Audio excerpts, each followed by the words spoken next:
Cardinals Corner from Arizona Sports.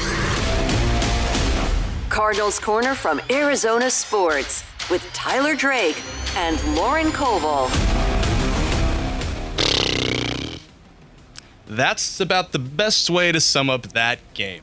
What's going on, Bird Gang? Tyler Drake, Lauren Koval, Cardinals Corner, right here. Post-game after the Arizona Cardinals 23-20 loss to the Seattle Seahawks. Wow. That score probably does not indicate what we saw on the field today. Came down to a last-second field goal once again, so shout out to the resurgence from that team. But all in all, 3 quarters, 3.5 quarters if you want to go that far, not good. Embarrassing on national TV. No, let's start with the positives from national TV, which is the end zones. Oh. The end zones were clean. Those looked fantastic. Best part of the game. Best part of the game? Best part of the game. The unis were great, too. We got the helmet back here. You're rocking. I'm rocking the merch right here. Yep. You can go get it now for Thursday Night Football. They're only wearing these once, which I think might be the biggest bummer. travesty of the game right there. Leave the field how it is. Guys, and the cardinal in the center with like the soft fade. Yeah. Oof. Yep. Nice. Yep. Really nice. The offense, though, not nice. No. Not at all. I mean, like I said, 3 quarters of the way in, I think we all chalked that one. I think even by halftime, a lot of us were saying, this game's over. Mm-hmm. They fell flat. Embarrassing. Marvin Harrison Jr. clearly does not have it right now. And yes, he turned it around at the end. That'll be the silver lining I think we can take away from this game is how he came back in that second half, responded, made some key plays to keep this team in it. But holy cow, the offense. Oh my goodness. I mean, Kyler hardly had any time to throw. He's getting pressured left and right. 6 sacks on the day. Offensive line has got to be, it continues to be an issue. I mean, the offense as a whole, the run game, all an issue. But I think we saw another example of how rough this offensive line is performing right now. And let's start there because I think where we would both agree that Kyler thrives the most in this offense is in the run game. But in the run game where he isn't pressured and trying to make something happen. In the run game where something's called for him or he has a few seconds, realizes nobody's open down the field, and he can run for it on his own. It's of his own volition. This entire game was basically, my pocket is collapsing from every single side, and I have to get out of here. And that's why we saw these 2-3 yard chunk plays for Kyler barely past the line of scrimmage because he's just trying to make something happen. Yep. And the concern is that moving forward, when you play now the Seattle defense and especially their DBs, really legit. Credit to them. Really good. They get a lot of credit. But that is another point where you start to look at teams like the Seahawks, who are really stacked in the defense, are really stacked in the DBs, sticking on these Cardinals wide receivers, looking down at the rest of their schedule, it seems like that's how you beat this offense. It doesn't matter if you're applying pressure, as long as you're not giving any of the wide receivers opportunities to catch these balls, and Kyler can't get out of his own pocket enough because it's breaking down. Yeah. There's the formula to beat the Cardinals. Yep. I think he had like 2.37 seconds of time to throw pressured. Like, you're not going to win many games like that. Or you are, but it's going to be hero ball, which we all know that Kyler Murray does not really want to play. No. He wants to have this be a team thing. And right now he's getting let down by these guys. And it's guys that we haven't really seen struggle before for this offensive line. I mean, Jonah Williams, when we brought him over originally, we thought, wow, you know what? That's really going to help this line in a position of need. Rough today. It doesn't even begin to sell it. Paris Johnson Jr. got a penalty at the end of the game. I'm like, he doesn't get penalties. Yeah, and I think he's coming back. Maybe he's still dealing with something there. Maybe the knee injury, still lingering. But yeah, that was another rough one. But it's just all of these mental errors from people who don't normally make them. And even the mental errors sticking on this offensive side of the ball. Marvin Harrison Jr., I mean, in the first half of the game, you have 2 interceptions on targets that went to him. One that I can only describe as like fluky and as it bounces off of him and the DB catches it and like everything had to happen perfectly for that to be weird. I also don't agree with Kyler throwing it to him when he's in triple coverage in the first place. And he zipped it. But you also can't be stopping that route. If you keep running, you, like I said in ArizonaSports.com, go read all that good stuff there. It was almost like you've got to have some traffic in the base pass to maybe at least throw these guys off so it's not such a just, oh, got it, we're good. Like, the optics were not good through 3 quarters. And they turned it around the 4th. So shout out to them turning around. But again, the only reason why it got close, Myers misses a field goal. He makes that, it's over. It's over. It's over. It's over. And it's just, the defense gets 0 blame for me. Again, the defense is not to blame for what this team is doing right now. No, but I do question their ability to stop the run. Today was a little rough. Yeah, today felt against the Seattle team that hadn't really gotten it together on the run from what I've heard. No. A Seattle team that has Kenneth Walker, who kind of last year, I believe most Seahawks fans thought would maybe be supplanted a little bit more by Zach Charbonnet than he was. Then Charbonnet got hurt and was out and wasn't performing as well. Kenneth Walker wasn't even performing as well as people thought he was going to. Heading into this game, you're going, okay, it's another offense where you're dealing with 2 running backs, knowing that Charbonnet cleared, ready to go for this game, who don't run the same style, kind of like James Conner and Trey Benson. They don't run the same style. You don't use them for the same thing. But the Seahawks had both of them back, and they really used both of them. Yeah. They did. In different scenarios down the field. And I think that either confused this Arizona Cardinals defense or they weren't ready for it. And it was the first time that I truly felt like this season you could hand the ball, if you were Seattle, hand the ball off to a running back and easily pick up about 6 or 7 yards. Okay. I just think and all that being said, they're not to blame. I can't put any. You are right there. 155 yards, 35 carries, 1 touchdown, I believe. But the defense is doing it. The defense is doing everything it can to keep this team in games. Every single game this year has been largely decided or largely dependent on what the defense is doing. The reason the game's close, defense. Every time. It's not even close. And that's just, the offense has got to pick up the slack or they're not going to win very many more games. They might win 4 or 5 if this keeps going on the trend that it's going, because it looks bad. And yes, the silver lining of that 4th quarter, figuring it out there late, you've got to do that over 4 quarters. You have to be consistent. Maybe not even 4 quarters. Do it over 3 quarters. I mean, Kyler said so himself. It feels like it's loading sometimes. It feels like they got to just show up and be ready to go. There's clearly a disconnect when they're coming in and getting ready and really preparing for these games, it feels like. And you have to question, was part of the reason that the Cardinals were able to come back because they'd figured something out on their own? They felt a little bit of drive and pressure to do so. Was because Seattle thought that they maybe had this one locked up I think a part of that. And started to ease off a little bit from what we'd seen? All concerning points moving forward because this team can't get points on the board. Nope. It seems like a struggle every time the offense touches the ball.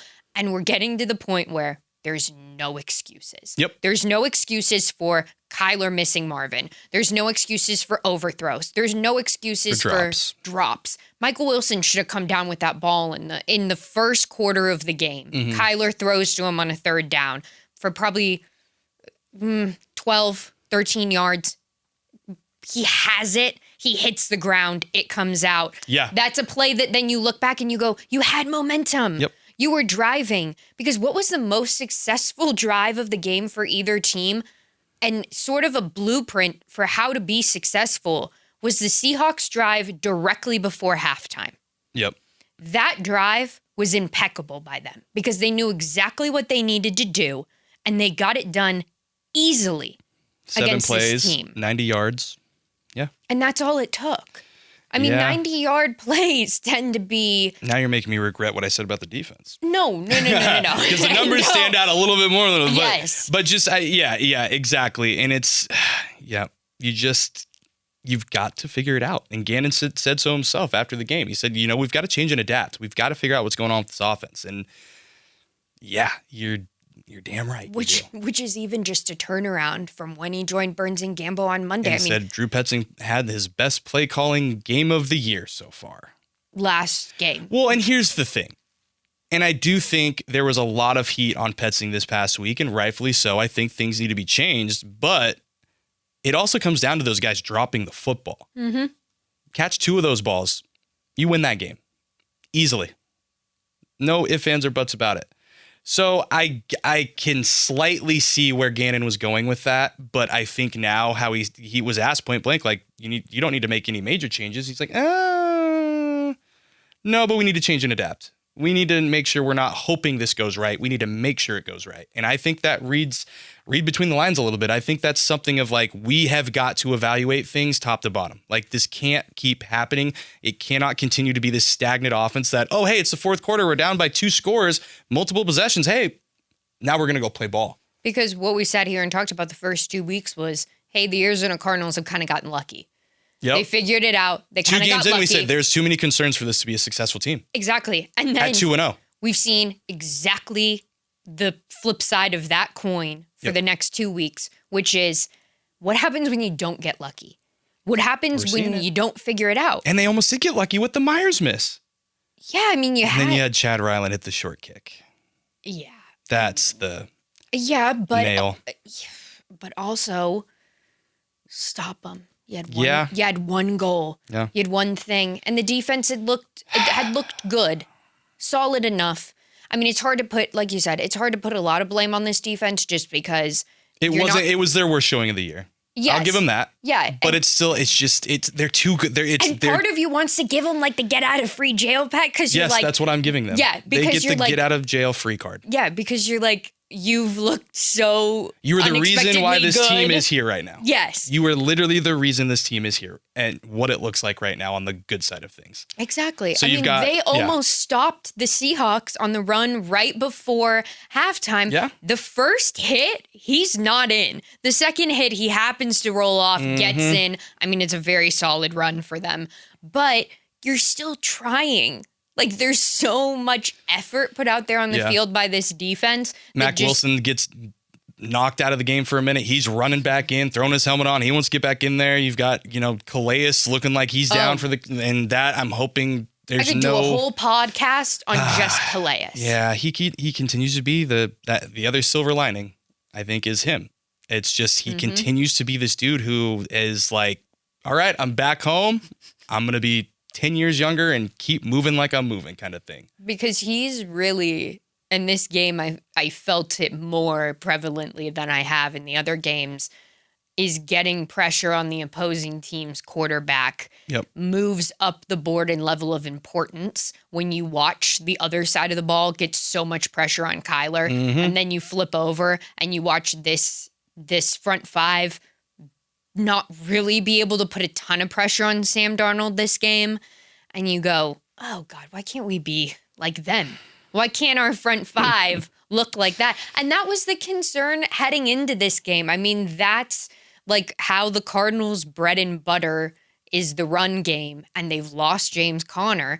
We've seen the Seahawks' bread and butter the past few years be their front five. Yep.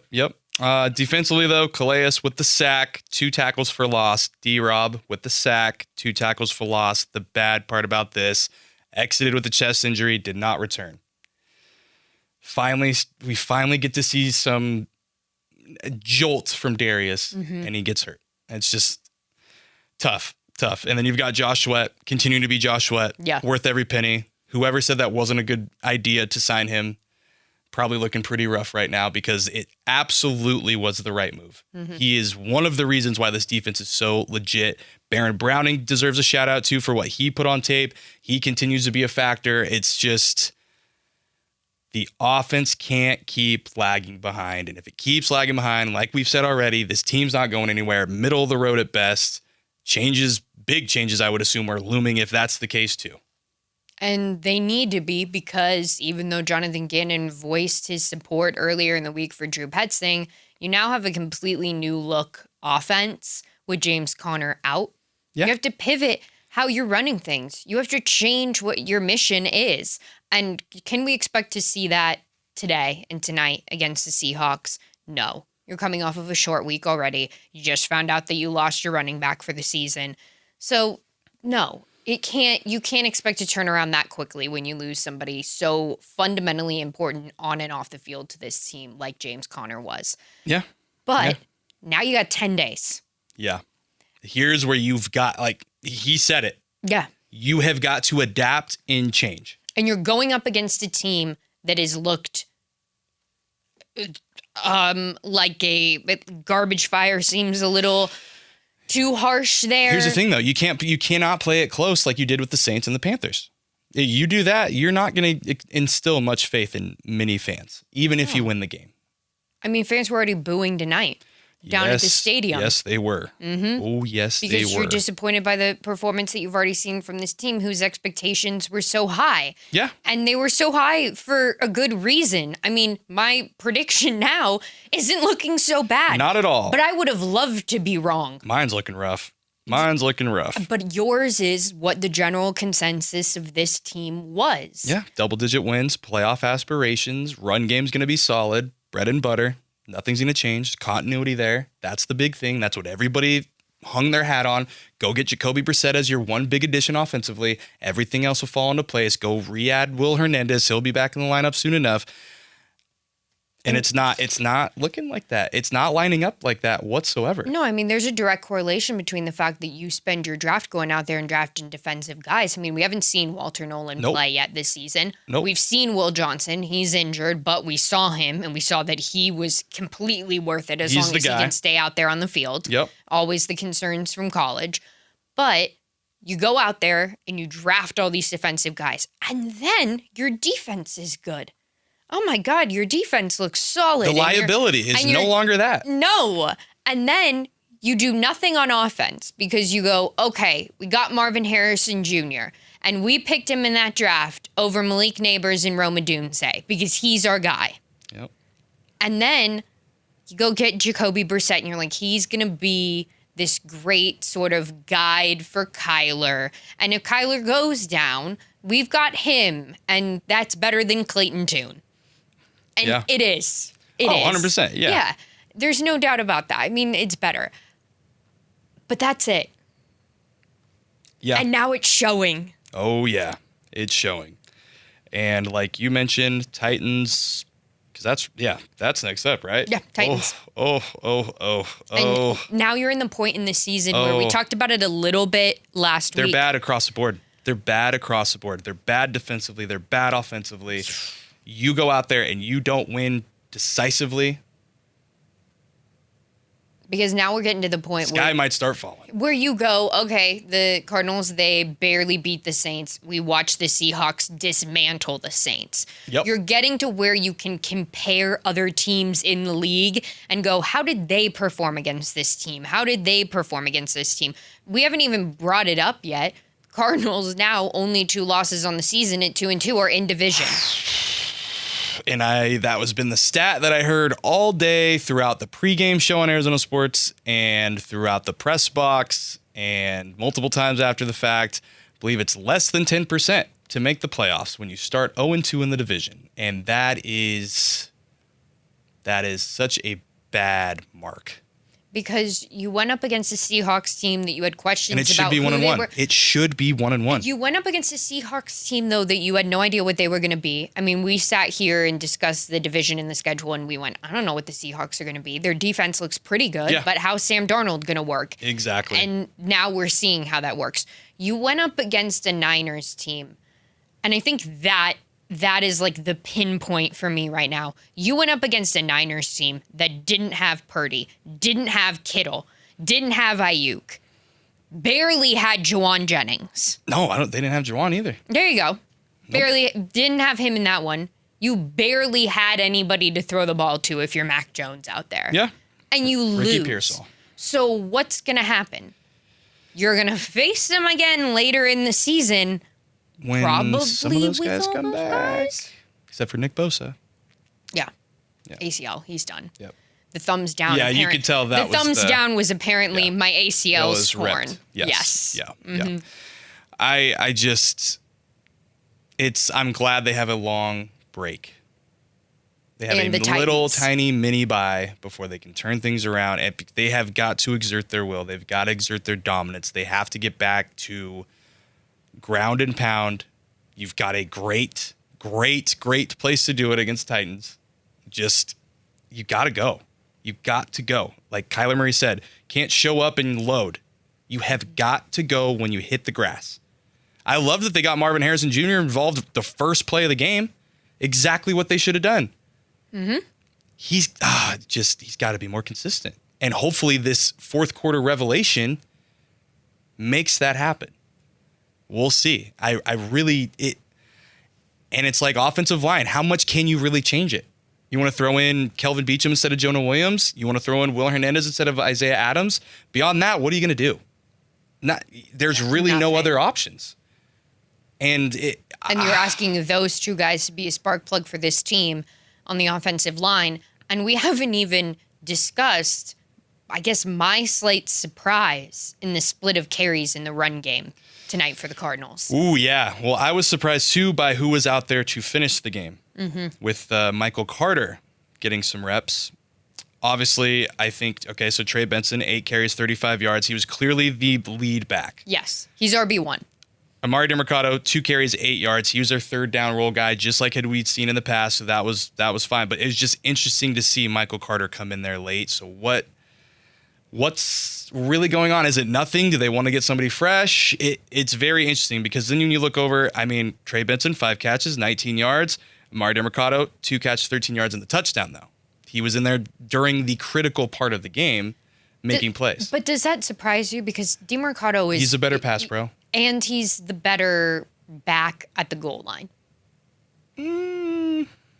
That's how they used him when Connor went out before. They put him in those roles. And I think he's a little bit more ready to go in that scenario I think they need than to take Trey the training Benson. wheels off Trey Benson. I agree with that 100%. I think... Obviously, the game changed. Obviously, I think there was clearly a different plan. They wanted to have a little bit of a different identity.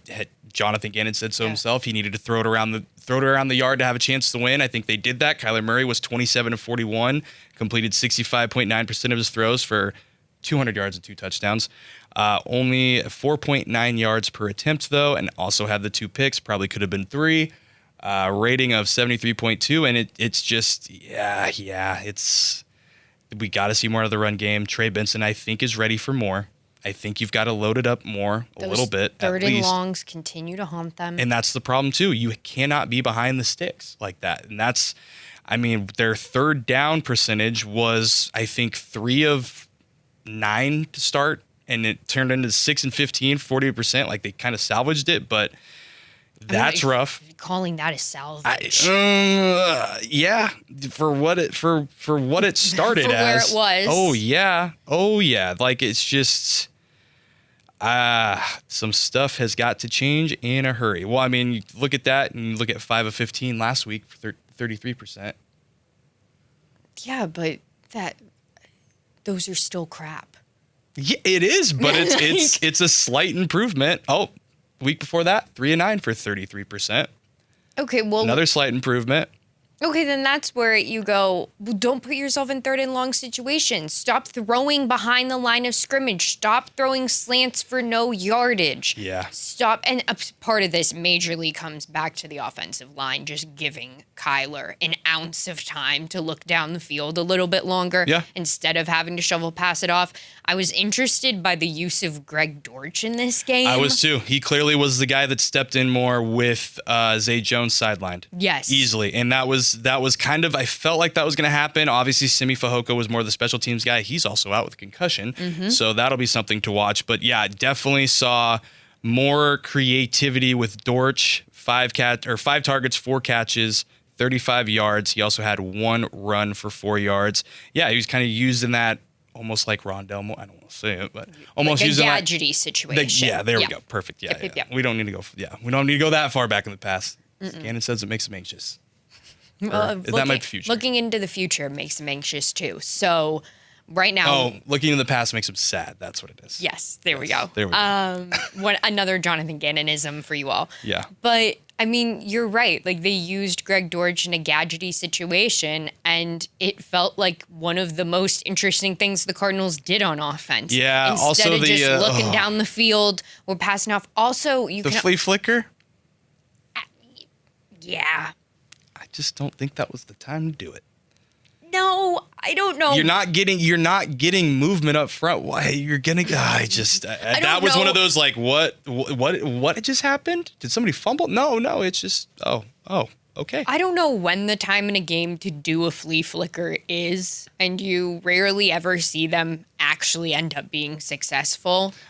I mean, the Bears one might have been the ugliest one I've ever seen, and it worked. Oh, it was horrible. Swift horrible. basically Swift said so post game. Underthrown free throw. Yeah, I liked the comments after the game that were DeAndre Swift's ball felt like it was in the air longer than the actual pass to Luther Burden down the field. Oh, which is comical. But okay, the Cardinals aren't there. No. The Cardinals shouldn't be running those kind of things, but you can find different ways to be dynamic in the offense, to throw off the defense you're playing when things aren't working on that side of the ball for you. And we've heard it year after year after year. Kyler likes Greg Dortch. Greg Dortch and Kyler get along. They have a really strong connection. Yeah. I actually felt like you saw that on the field. If he was a couple inches taller, he'd be a first-round pick, as Kyler has said before. Yes, and there's a little bit of truth to that. I think, yeah. In that sense of just they really do seem to have a connection, and that's why you can run these more interesting trick plays with him. Also, Dortch is ridiculously fast. Yeah. I mean, And watch he's a bruiser. He's a little bit of a bruiser. Yeah, he wants to like fight. He's a little bit of like, he has a little bit of like a boxer mentality. Yeah. Like he gets out there and he's like, I will level you. And you're like, you can't say that to the opposing team's defensive lineman. Like that's just not true. But that was one of the more interesting things that they did. And that's the kind of stuff I think you're going to have to embrace a little bit more with James Conner being out. Yep. I agree. Okay. If there's one thing that has got to change heading into the long weekend before a Titans matchup, which we'll preview next week, don't worry. What's the one thing you need to see change? Like what's the one you can be as detailed as you want, you can be as overall, like where do you need to see this team improve? Okay, overall. Oh, offense. No, I was going to say score more points. Offense. Yeah, but... Or return 5 interceptions for pick sixes or fumble recoveries. No, and see... The defense can't win these games all the time. I don't even need that. And more specifically, in 10 days, what's something that you can actually change on this team and see a difference? Catch the damn ball.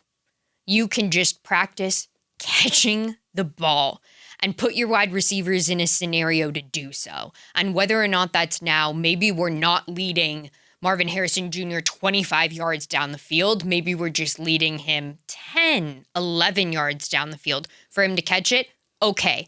But we need to see the overall mentality of these wide receivers go up. I think we saw that in the fourth quarter. We saw Marvin Harrison Jr. not perform great for the first three quarters of this game. In the final quarter, we really saw that pivot. Yep. The stat line says so. Yep. I think keeping that mentality strong on what they were actually able to accomplish in the fourth quarter with their wide receivers, that's what I want to see against the Titans. Yep. For me, it's O-line. Push that other side. Give them some time. Give Kyler time. Give Trey Benson and whoever else is behind there, give them some room. That's where it starts for me. If that can get remedied or slightly fixed, it's going to open up so much more for this team. Run, pass, whatever you want to do, it starts at the line of scrimmage. And it's so evident right now. They've got to get back to being that nasty O-line that we've seen the past 2 years, basically the same guys. Will Hernandez starts practicing fully. I'm looking for him to go right back in. Yep. Because they have to get a spark somehow. And maybe it's this fourth quarter. Maybe it's Marvin making that great grab. I mean, I think he only had point something yards of separation, which is why, like 0.2 or something crazy like that. So maybe that galvanizes his team. Maybe the loss of James Conner continues to galvanize his team and get them ready. But it starts with the O-line exerting their will and pushing other dudes into the ground. Plain and simple, right there. That's what I got. And they got 10 days to do so. 10 days to do so. So. Against a not great Titans team that if you can rebound against any team on your schedule early on, this is the one, because we talked about early in the schedule, that's the time when you can work out the kinks before everything gets really rough on the back end, and they've got a lot of kinks to work through. Oh, yes, they do, and it just needs to be a double-digit win. That's the baseline for this next week. We haven't seen them be able to do so if they can, great. But I'm not holding out hope. Well, as Gannon said, you can't hope about it. You just got to go do it. Well, thanks, JG. Thanks, JG. We got it. All right. Well, that'll wrap it up here.